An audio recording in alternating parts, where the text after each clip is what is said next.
Hello students. अब हम लोग वर्क पावर एंड एनर्जी का सॉल्व्ड एग्जांपल एनसीईआरटी का डिस्कस करने वाले हैं सारा। तो 5.1 क्वेश्चन क्या है हमारा कि find the angle between force F equals to force कितना दे रखा है हमारा F equals to 3I plus 4J minus 5K unit and displacement कितना दे रखा है हमारा 5I plus 4J plus 3K, ये हमारा मीटर में है। तो कह रहा है कि एंगल बिटवीन एंगल पूछ रहा है और also find projection of F on D। तो देखो एंगल बिटवीन दो वेक्टर के बीच एंगल कैसे निकालते हैं। आपको पता है कि जैसे कॉन्सेप्ट इसका देखो, कॉन्सेप्ट क्या है, कॉन्सेप्ट पता है। यदि कोई वेक्टर A है और दूसरा वेक्टर B है तो दोनों के बीच का एंगल कैसे निकलते हैं। तो A डॉट B हमारा क्या होता है, magnitude of A magnitude of B cos theta. तो कॉस थीटा हमारा क्या होता है A dot B by magnitude of A and magnitude of B। तो यहाँ पे F और D के बीच आपको एंगल पूछ रहा है। तो सबसे पहले आप क्या करोगे, कॉस थीटा हमारा क्या होगा, angle between force and displacement, F dot D by magnitude of F magnitude of D। तो ये चीज़, तो सबसे पहले आपको यहाँ पे रफ वर्क में ही मैग्नीट्यूड ऑफ F कर देना है।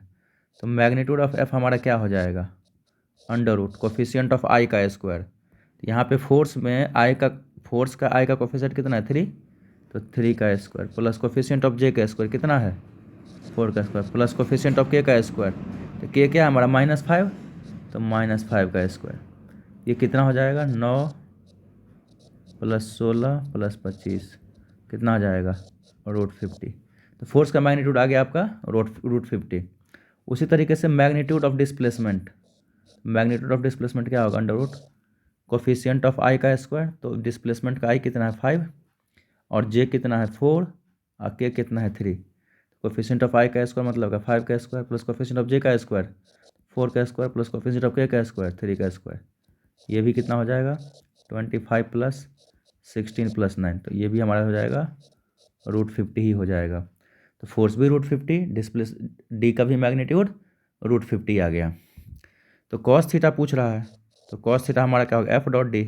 F कितना है हमारा 3I plus 4J minus 5K dot D कितना है 5I plus 4J plus 3K by magnitude of F कितना है √50 एंड मैग्नीट्यूड ऑफ D भी कितना है √50। तो आपको पता है जब भी क्रॉस डॉट प्रोडक्ट करते हैं तो I वाला को I के साथ, J वाले को J के साथ और K वाले को K के साथ मल्टीप्लाई करके ऐड करते हैं सीधे। तो यहाँ पे कॉस थीटा क्या हो जाएगा हमारा 3 × 5 कितना होगा 15, I डॉट I तो 1 ही होता, लिखो ही नहीं, प्लस 4 × 4 तो 16 माइनस और प्लस माइनस 5 × 3 15 बाय √15 × √50 कितना हो जाएगा हमारा √50 × √50 हमारा हो जाएगा सीधे 50। ये और ये कट गया तो ये कितना आ जाएगा 16/50। तो यहाँ पे कॉस थीटा हमारा आ गया 16/50 तो इसका जो वैल्यू आएगा अप्रॉक्सीमेटली 0.32। तो थीटा इक्वल टू हमारा क्या होगा cos inverse 0.32। This is angle between force and displacement. अच्छा, अब इसी क्वेश्चन में कह रहा है नेक्स्ट पार्ट में, ये एक आंसर आ गया हमारा। नेक्स्ट पार्ट का आंसर है also find projection of F on D। तो projection of F on D, projection of F on D, तो ये F का प्रोजेक्शन D पे, तो जैसे कोई वेक्टर हमारा, गौर से देखो, मैंने मान लिया ये हमारा D है और ये हमारा F है, इन दोनों के बीच एंगल है थीटा। तो F का प्रोजेक्शन D पे मतलब क्या, F का कंपोनेंट अलोंग D, F का कंपोनेंट अलोंग D। ये क्या हो जाएगा, ये थीटा है तो ये कितना हो जाएगा बोलो F cos थीटा। तो projection of F on D कितना हो जाएगा, F का कंपोनेंट अलोंग D, तो F और D के बीच एंगल कितना है cos थीटा, तो F cos थीटा। तो F का मैग्नीट्यूड ऑफ फोर्स कितना है हमारा √50 और कॉस थीटा कितना है हमारा बच्चों 0.32। सॉल्व कर दो, हो गया आंसर आपका। अब देखो बच्चे ये 5.2 है, इससे पहले का जो पॉइंट था उसका मतलब ही नहीं है। एक्चुअल क्वेश्चन शुरू होता है यहाँ से। Consider a drop of mass 1 gram falling from a height 1 kilometre. It hits the ground with speed of 50 metre per second. What is the work done by gravitational force. अच्छा, ये पूछ रहा है। तो आपको पता है कि जब भी कोई ड्रॉपलेट, वाटर ड्रॉपलेट, ये 1 ग्राम का वाटर ड्रॉपलेट है, किसी पर्टिकुलर हाइट से आएगा और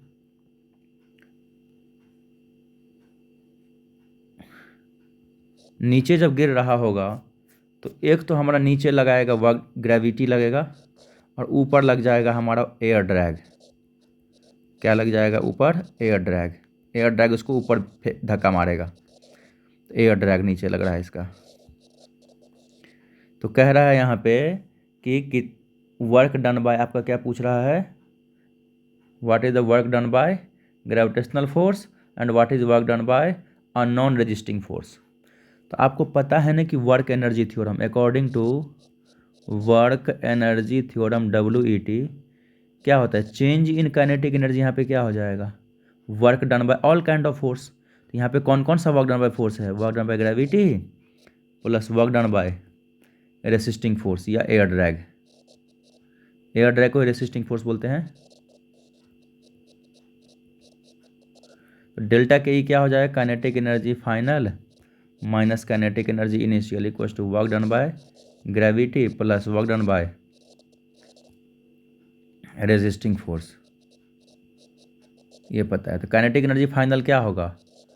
mv²/2 minus initially rain drop rest पे था, रेस्ट से गिर रहा था, तो इनिशियल काइनेटिक एनर्जी क्या होगा? 0, क्योंकि जो भी ऑब्जेक्ट रेस्ट पे होगा उसका काइनेटिक एनर्जी कितना होगा? 0 equals to work done by gravity plus work done by resistance. तो काइनेटिक एनर्जी कितना हो जाएगा? 1/2। मास कितना है बच्चों हमारे यहाँ पे? 1 ग्राम। तो 1 ग्राम को इसमें केजी में कन्वर्ट करो, तो 1 × 10⁻³ kg, ग्राम को केजी में कन्वर्ट किया। और कितने स्पीड से गिर रहा है ये? 50 के स्पीड से। हाफ m मास आ गया v² equals to work done by gravity plus work done by resistance. तो काइनेटिक एनर्जी इसको सॉल्व करो तो कितना हो जाएगा? 1 × 10⁻³ × 50 का स्क्वायर कितना होगा? 2500/2। तो ये कितना हो जाएगा? पॉइंट, ये हमारा work done by gravity plus work done by resistance. तो ये 1 × 10⁻³ है, तो 10⁻³ है, 10⁻³ है, तो नीचे जाएगा तो कितना हो जाएगा?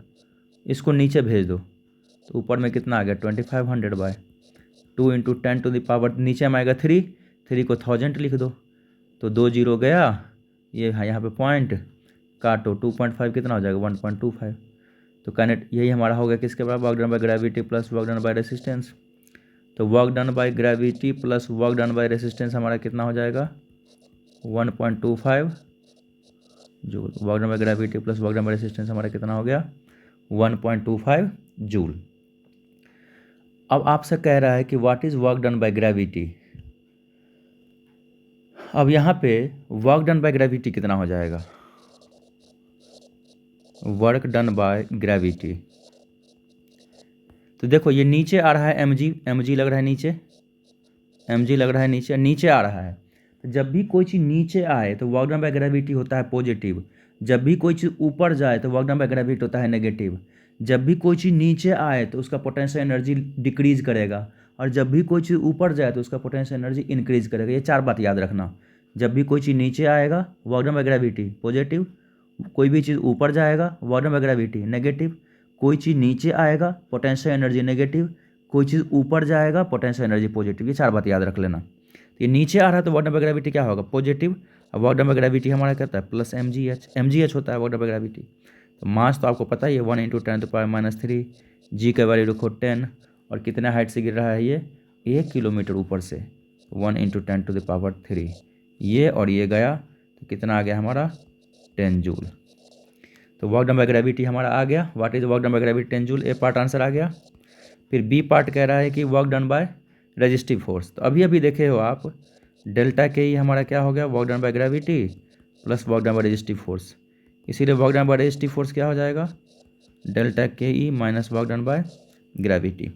तो डेल्टा के ई हमारा कितना है बच्चों, अभी अभी देखो चेंज इन काइनेटिक एनर्जी कितना निकला था हमारा, यही ना 1.25। तो 1.25 और minus work done by gravity कितना 10, 1.25 से माइनस 10 को घटाओ तो कितना हो जाएगा, -8.75 जूल। यही work done by resisting force है। हर क्वेश्चन में जो कॉन्सेप्ट होगा मैं ऐसे ही आपको बताता रहूँगा, आपको दिक्कतें नहीं आएंगी। अब नेक्स्ट क्वेश्चन जो है हमारा बच्चों 5.3 है, बहुत बढ़िया क्वेश्चन है 5.3। और 5.3 कहता है कि एक साइकिलिस्ट है हमारा, एक साइकिलिस्ट है, वो comes to skidding stop in 10 metre. तो एक साइकिलिस्ट है, वो क्या हुआ, तो मतलब स्कीड करना रुका कितने देर में, 10 मीटर में। तो डिस्प्लेसमेंट इसका कितना आ गया 10 मीटर। और जब रुकेगा तो इसका फाइनल वेलोसिटी कितना हो जाएगा 0। और जब कोई, अच्छा इस प्रोसेस में force on cyclist due to road is 200 newton. तो रोड कौन सा फोर्स लगाएगा साइकिलिस्ट पे, फ्रिक्शन फोर्स लगाएगा ना। दो सरफेस के बीच कौन सा फोर्स लगता है यदि कोई चीज़ मोशन में हो, तो फ्रिक्शन फोर्स। तो एक्चुअली यहाँ पे वर्क फ्रिक्शन फोर्स हमारा कितना है 200 न्यूटन। अच्छा, तो फ्रिक्शन फोर्स जो है वो मोशन के अपोजिट लगेगा, फ्रिक्शन फोर्स यहाँ पे मोशन के क्या हो जाएंगे हमारा अपोजिट। अच्छा कोई बात नहीं। तो कह रहा है कि how much work done the road on the cycle. तो वर्क डन बाय रोड मतलब क्या, वर्क डन बाय फ्रिक्शन। तो कितना हो जाएगा, तो एफ एस कॉस 180। 180 क्यों, क्योंकि देखो जब साइकिलिस्ट साइकिल का व्हील स्किड कर रहा था आगे की ओर, फ्रिक्शन लग रहा था पीछे की ओर, डिस्प्लेसमेंट हो रहा था आगे की ओर, फ्रिक्शन हो रहा था पीछे की ओर। तो एफ और एस के बीच एंगल कितना बन गया यहाँ पे 180 डिग्री, इसलिए यहाँ पे 180 डिग्री। तो फ्रिक्शन फोर्स कितना है 200, और कितना स्किड किया 10, और कॉस 180 कितना -1। 200 इंटू 10 कितना हो जाएगा 2000 जूल, साथ में साइन क्या है माइनस। तो वर्क डन बाय फ्रिक्शन हमारा क्या हो गया 2000 जूल, और साथ में क्या है साइन हमारा यहाँ पे माइनस। अब नेक्स्ट कह रहा है कि how much work the cycle do on the road. अब साइकिल ने कितना वर्क किया, तो जितना वर्क रोड किया होगा साइकिल पे उतना ही वर्क साइकिल किया होगा रोड पे, क्योंकि एक्शन रिएक्शन पेयर की बात हो रही है यहाँ पे। जितना फ्रिक्शन रोड ने साइकिल पे लगाया साइकिल के टायर पे, उतना ही फ्रिक्शन साइकिल भी तो लगाया होगा रोड पे। यदि रोड का फ्री बॉडी ना बनाओगे तो यहाँ पे work done bye cycle on road कितना हो जाएगा +2000 जूल। ये माइनस था तो वहाँ पे क्या हो जाएगा वो +2000 जूल। अब क्या होता है बच्चों, अब नेक्स्ट क्वेश्चन है, in a ballistic demonstration a police officer fires a bullet of mass 50 gram with speed 200 metre per second. तो देखो जब भी आप ट्रेनिंग होता है पुलिस वालों का आर्मी वालों का, तो वहाँ पर बैलिस्टिक डिमॉन्स्ट्रेशन किया जाता है कि गोली का पेनिट्रेशन पावर कितना है, रेंज कितना है, इसके बाद इसका स्टॉपिंग पावर कितना है, फिर इसका ये क्या कहते हैं उसको एयर ड्रैग, एयर में कितना ड्रिफ्ट करता है। तो ये सारी चीज़ें कैलकुलेट किए जाते हैं, वहाँ पे बैलिस्टिक टेस्टिंग की जाती है। तो यहाँ पे बैलिस्टिक डिमॉन्स्ट्रेशन में एक पुलिस ऑफिसर ने बुलेट को फायर किया, और बुलेट का जो मास है हमारा 50 ग्राम है। 50 ग्राम मतलब क्या, 50 × 10⁻³ kg मास है, और उसका स्पीड कितना है हमारा 200 मीटर पर सेकेंड। वैसे रिवॉल्वर का स्पीड बुलेट का 330-340 से ज़्यादा होता है, कम स्पीड दे रखा है, चलो कोई नहीं। तो बुलेट का काइनेटिक एनर्जी हमारा कितना हो गया ½ mv², 1/2। मास कितना है 50 × 10⁻³ और v कितना है 200 का स्क्वायर। तो कितना आ जाएगा 50 × 10⁻³ 200 का स्क्वायर कितना होगा 2 का 4, 1 2 3 4/2।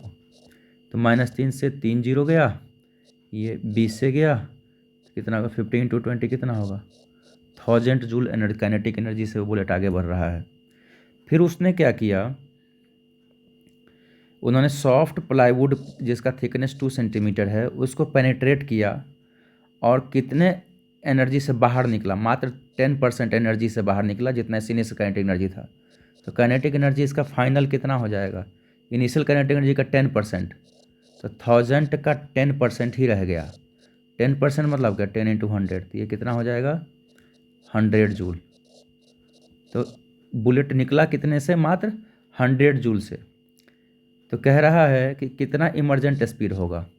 तो काइनेटिक एनर्जी फाइनल हमारा क्या हो जाएगा, m into V final square by 2।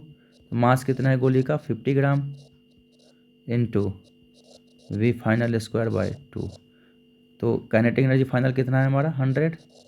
तो काट दो, ये 2 से कट गया। अब क्रॉस मल्टीप्लाई को 2 2 4, तो 10 to the power -3 into V final square कितना हो जाएगा 4। तो इस 10 टू द पावर -3 को नीचे ले जाओ, तो V final square by 10 to the power 3 नीचे आएगा तो +3 होगा इक्वल्स टू 4। तो वी फाइनल स्क्वायर बाई 10 के पावर +3 मतलब क्या 1000 इक्वल्स टू 4। तो वी फाइनल स्क्वायर कितना हो जाएगा, क्रॉस मल्टीप्लाई करो 4000। तो वी फाइनल हमारा कितना हो गया √4000, मतलब क्या 20√10। तो 20√10 अप्रोक्सीमेटली कितना हो जाएगा 63.2 मीटर पर सेकंड। तो इतने रफ्तार से बुलेट निकलेगा बाहर। अब हम लोग चलेंगे नेक्स्ट 5.5 क्वेश्चन पे। तो 5.5 क्वेश्चन क्या है, a woman pushed a truck on a railway platform which has a rough surface. एक ट्रंक है, सॉरी ट्रक नहीं, एक ट्रंक है। ट्रंक वही जो लोहे का टिन का बना होता है, बक्सा जो होता है उसको ट्रंक बोलते हैं। ये लकड़ी का जो गट्ठर होता है उसको भी ट्रंक बोलते हैं। तो चलो, इस लेडीज़ ने, वुमन ने क्या किया, ये एक रफ सरफेस पे, जो प्लेटफॉर्म जो होता है ना रेलवे प्लेटफॉर्म पर सरफेस, उस पर इन्होंने ट्रंक को क्या करना शुरू किया, खींचना शुरू किया। कितना फोर्स लगा के 100 न्यूटन फोर्स लगा के। और कहाँ तक खींच के ले गई ये 10 मीटर तक खींच के ले गई। अच्छा, 10 मीटर तक खींच के ले गई। Thereafter she gets progressively tired, वो थक गई है और उन्होंने फोर्स रिड्यूस करके कितना लगा दिया 50 न्यूटन। अच्छा, the total distance through which the trunk has been moved is 20 metre. अच्छा, देखो कितना अच्छा क्वेश्चन है। तो पहले ग्राफ ड्रॉ कर लेते हैं इसका, ग्राफ भी बोला होगा इसका। ड्रॉ करने के लिए पहले ग्राफ ड्रॉ कर लेते हैं। ये एस और ये हमारा अप्लाइड फोर्स। तो 10 मीटर तक इन्होंने, ये जो 10 मीटर है, 10 मीटर तक इन्होंने, ये 10 मीटर तक इन्होंने कांस्टेंट फोर्स लगाया। कितना 100 न्यूटन। 10 मीटर तक इन्होंने 100 न्यूटन फोर्स लगाया। इसके बाद उन्होंने क्या किया, फोर्स को थकने लगी तो ग्रेजुअली डिक्रीज करना शुरू किया, मतलब यूनिफॉर्मली डिक्रीज करना शुरू किया। और कहाँ तक ले आई इस फोर्स को 50 न्यूटन तक ले आई। और यहाँ तक आने में उसने कितना डिस्टेंस ट्रैवल किया 20 मीटर डिस्टेंस ट्रैवल किया। तो कह रहा है यहाँ पे प्लॉट द फोर्स अप्लाई, ये तो ग्राफ ड्रॉ कर दिए। अच्छा, अब नेक्स्ट हमारा है यहाँ पे कि यहाँ पे फ्रिक्शनल फोर्स भी है। और फ्रिक्शनल फोर्स कितना है 50 न्यूटन। तो ये पूरे थ्रू आउट मोशन में फ्रिक्शन तो रिलेटिव मोशन को अपोज करेगा। तो पूरे थ्रू आउट द मोशन में फ्रिक्शनल फोर्स यहाँ तक लगेगा 50 न्यूटन माइनस में, ओरिजिन से नीचे लगाओगे, ये हमारा फ्रिक्शनल फोर्स है। तो आपको क्या कह रहा है यहाँ पे कि वर्क डन बाय वुमन। तो वर्क डन बाय वुमन निकालने के लिए पूछ रहा है कि औरत लेडीज ने कितना वर्क डन किया। तो वर्क डन बाय वुमन क्या होगा, area under force displacement graph. तो area under force displacement graph. तो ये जो एरिया है हमारा, ये एरिया निकाल दो, आपका आंसर आ जाएगा। नाम रख दो O A B C D E F, ऐसे नाम रख दो। तो पहले इसका एरिया निकालो। ये तो रेक्टेंगल दिख रहा है ना आपको, इसका एरिया कितना हो जाएगा, लेंथ इंटू विड्थ। तो लेंथ कितना है 50 100 और ये कितना है 10, 100 इंटू 10 जूल। ये वर्क हमारा आ गया इस रेक्टेंगल में। प्लस इस ट्रायंगल का वर्क डन निकालो। तो इस ट्रायंगल का वर्क डन कितना होगा 1/2 इंटू बेस कितना है ये 20 - 10। ये टोटल यहाँ से यहाँ तक 20 है और ये 10 है। तो ये कितना हो जाएगा 20 - 10 तो 10 हो जाएगा। 10 इंटू इसका हाइट कितना होगा, देखो यहाँ तक 100 और यहाँ तक 50, यहाँ तक 100। तो ये गैप कितना हो जाएगा 50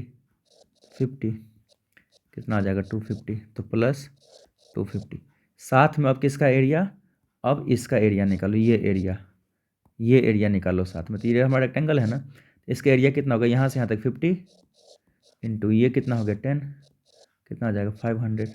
जोड़ दो फिर 500। इतना उस लेडी ने काम किया। तो कितना हो जाएगा ये 100 इंटू 10 1000 प्लस 750। तो कितना आ जाएगा 1750 जूल इसका आंसर हो गया। ये वर्क डन बाय वुमन हो गया। अच्छा, तो वर्क डन बाय वुमन हो गया। फिर आपसे पूछेगा वर्क डन बाय फ्रिक्शन, तो फ्रिक्शन तो कांस्टेंट लग रहा है ना 50 न्यूटन, 50 इंटू डिस्प्लेसमेंट कितना है 20, तो cos F S cos theta होता है ना। वैसे ही फ्रिक्शन हमारा मोशन के अपोजिट लग रहा है, मोशन है आगे, तो फ्रिक्शन क्या हो जाएगा एफ एस कॉस 180 डिग्री, कितना आ जाएगा माइनस एफ एस। तो फ्रिक्शन फोर्स कितना है -50 और डिस्प्लेसमेंट कितना है 20, तो -1000 joule. Work done by friction हमारा कितना हो गया -1000 जूल। अब नेक्स्ट क्वेश्चन जो हमारा है बच्चों, नेक्स्ट क्वेश्चन है 5.6। तो इस क्वेश्चन में क्या है, एक ब्लॉक है जिसका मास 1 kg है, तो मास लिख लो यहाँ पे 1 kg। ये हॉरिजॉन्टल सरफेस इनिशियल वेलोसिटी कितना है v initial 2 metre per second. ये रफ सरफेस पे एंटर किया, जहाँ पे x इनिशियल हमारा कितना है 0.10 मीटर और x फाइनल कितना है 2.01 metre. The retarding force F जो हमारा है रिटार्डिंग फोर्स हमारा क्या है -k/x, ये है हमारा। तो कह रहा है यहाँ पे k का वैल्यू दे रखा है यार, k जो है वो 0.5 जूल है। What is the final kinetic energy, तो आपको पता है ना कि डेल्टा के ई हमारा क्या होता है यहाँ पे work done by all kind of force, change in kinetic energy equals to work done by all kind of force. Change in kinetic energy हमारा क्या हो जाएगा kinetic energy final minus kinetic energy initial equals to work done by all kind of force. तो यहाँ पे force किसका function है x का ना, तो -k/x इंटू डी एक्स का इंटीग्रेशन। जब फोर्स एक्स का फंक्शन हो तो वर्क डन क्या होता है integration of F dot D x. तो एफ क्या है यहाँ पे -k/x इंटू डी एक्स, और एक्स इनिशियल हमारा कितना है 0.1 से लेके फाइनल कितना है 2.01। फिजिक्स हो गया ख़त्म, अब इंटीग्रेशन मैथमेटिक्स गणित शुरू हो गया। तो काइनेटिक एनर्जी फाइनल कितना हो जाएगा m into V final square by 2 minus kinetic energy initial हमारा क्या है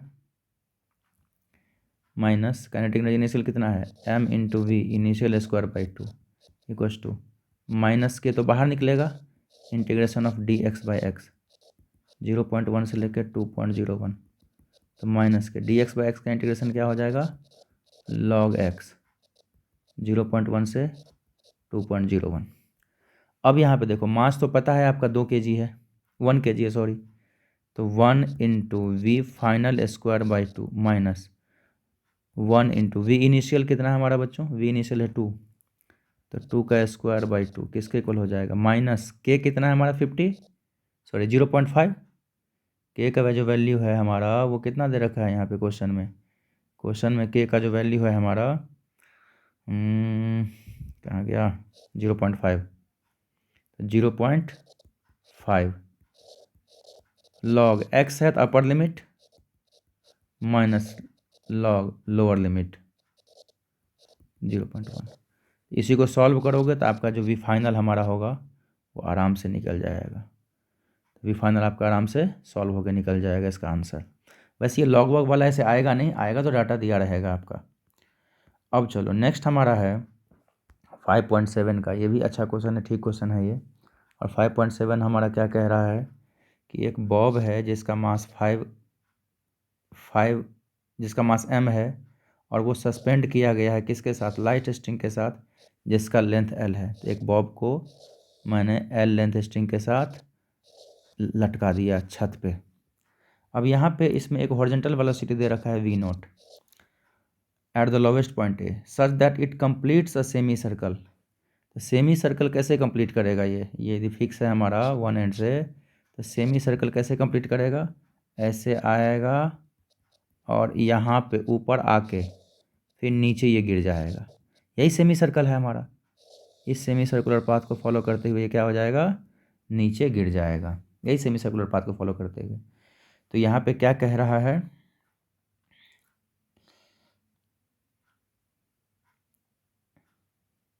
तो सी पॉइंट हमारा ये दे रखा है, सी पॉइंट हमारा ये है, सी पॉइंट ये दे रखा है।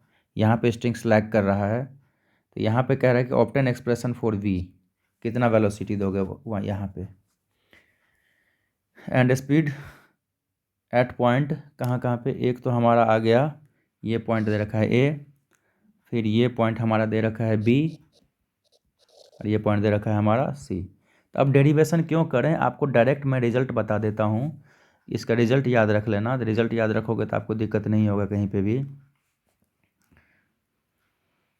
तो किसी भी पॉइंट पे वेलोसिटी जो हमारा होगा वो हमारा कितना हो जाएगा, under root 2gl into 1 minus cos theta.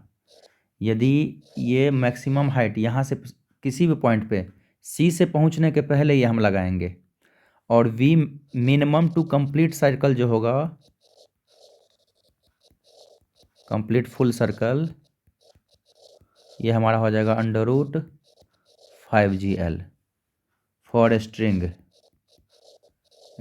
Bob system. और यहाँ पे स्ट्रिंग के बजाय यदि रॉड होता, मासलेस रॉड, तो ये हमारा हो जाता minimum velocity at A for complete full circle कितना, under root 4gl for massless rod bob system. ये कॉन्सेप्ट याद रख लेना कि यहाँ पे मिनिमम वेलोसिटी है, या इसी को हम लोग कहेंगे वी नॉट।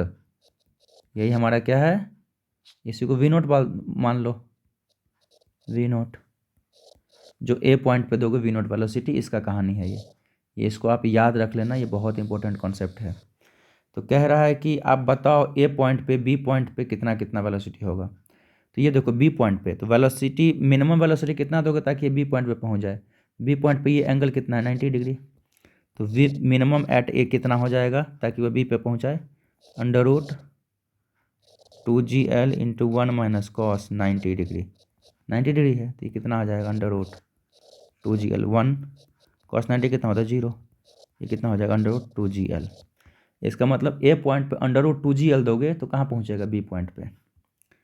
और यदि आपको सी पॉइंट पे पहुँचाना है, यदि आपको कहाँ पहुँचाना है, सी पॉइंट पे, तो कितना वेलोसिटी दोगे ए पॉइंट पे ताकि पार्टिकल सी पॉइंट पे पहुँचे। तो वी हमारा क्या हो जाएगा, under root 2gl into 1 minus cos. C point पे पहुँचने के लिए ये एंगल कितना बन जाएगा हमारा, 180 डिग्री।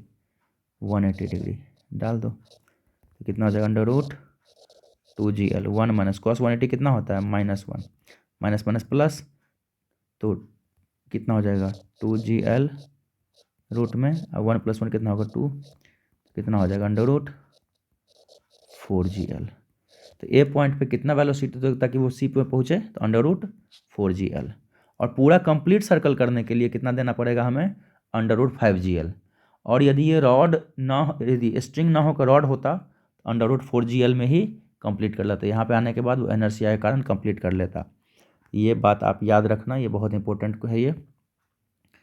तो कह रहा है कि यहाँ पे फर्स्ट पॉइंट में था कि ये वी नॉट बताओ ताकि वो बी और सी पे पहुँचे। तो बी पे पहुँचने के लिए अंडर रूट 2gl और सी पे पहुँचने के लिए अंडर रूट 4gl स्पीड दोगे। फिर कह रहा है the ratio of kinetic energy के बी एंड के सी। तो काइनेटिक एनर्जी एट बी कितना होगा और काइनेटिक एनर्जी एट सी कितना होगा, उसका रेशियो। तो ये तो बहुत सिंपल क्वेश्चन है। तो kinetic energy at B, kinetic energy at B upon kinetic energy at C कितना हो जाएगा, 1/2 m।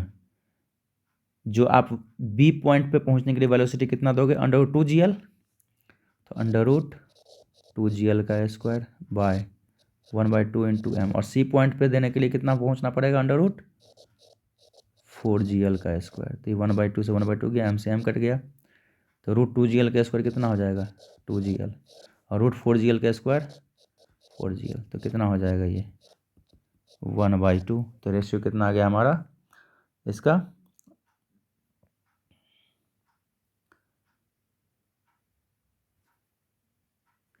1/2। कब होगा ये 1/2, जब आप बी पॉइंट पे पहुंचाओगे किसी गेंद को या सी पॉइंट पे पहुंचाओगे। लेकिन जब सी पॉइंट पे पहुंच रहा है, यदि कोई पार्टिकल सी पॉइंट पे पहुंच रहा है तो बी पॉइंट पे कितना काइनेटिक एनर्जी होगा और सी पॉइंट पे कितना काइनेटिक एनर्जी होगा, उसका रेशियो पूछ रहा है। तो ये हमने जो अभी बनाया था, तो क्या बनाया था, जब सिर्फ बी पॉइंट पे पहुंचे उसका, या जब सी पॉइंट पे पहुंचे उसका, उसके काइनेटिक एनर्जी का रेशियो। इसमें कह रहा है कि जब कंप्लीट सर्कल करे, जब कंप्लीट सर्कल करे तो बी पॉइंट पे और सी पॉइंट पे काइनेटिक एनर्जी का रेशियो बताओ। तो कंप्लीट सर्कल करने के लिए, कंप्लीट सर्कल करने के लिए आप यहाँ पे कितना वेलोसिटी दोगे, अंडर रूट 5gl। कितना वेलोसिटी दोगे, अंडर रूट 5gl।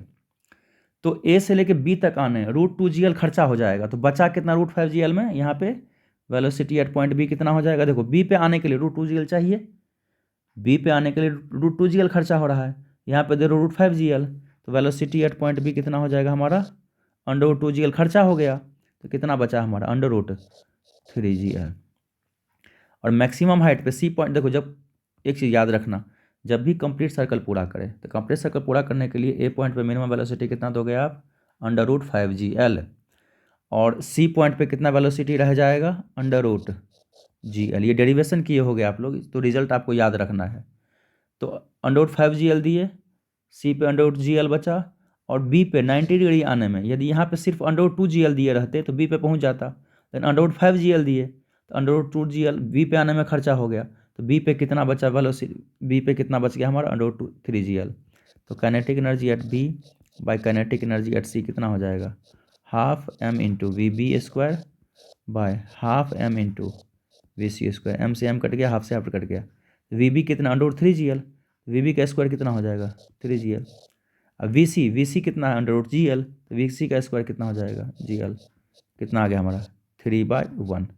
तो इस टाइप से क्वेश्चन भी पूछ सकता है। इससे पहले जो मैंने बताया था कि बी और सी पे पहुंचने में सिर्फ बी पे पहुंचे या सिर्फ सी के पे पहुंचे तब काइनेटिक एनर्जी का रेशियो भी बता दिया, जब पूरा कंप्लीट सर्कल करे तब काइनेटिक एनर्जी का क्या रेशियो होगा वही बता दिया। तो फुल सर्कल के लिए यहाँ पे कितना वेलोसिटी देना पड़ेगा, √5gl।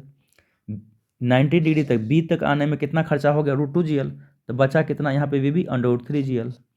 फिर सी तक आने में √4gl खर्चा हो जाता है, तो √5gl दिए, √4gl खर्चा हो गया, तो कितना बच गया √gl। तो इस तरीके से आप सोच के इसको सॉल्व कर सकते हो 5.7 को।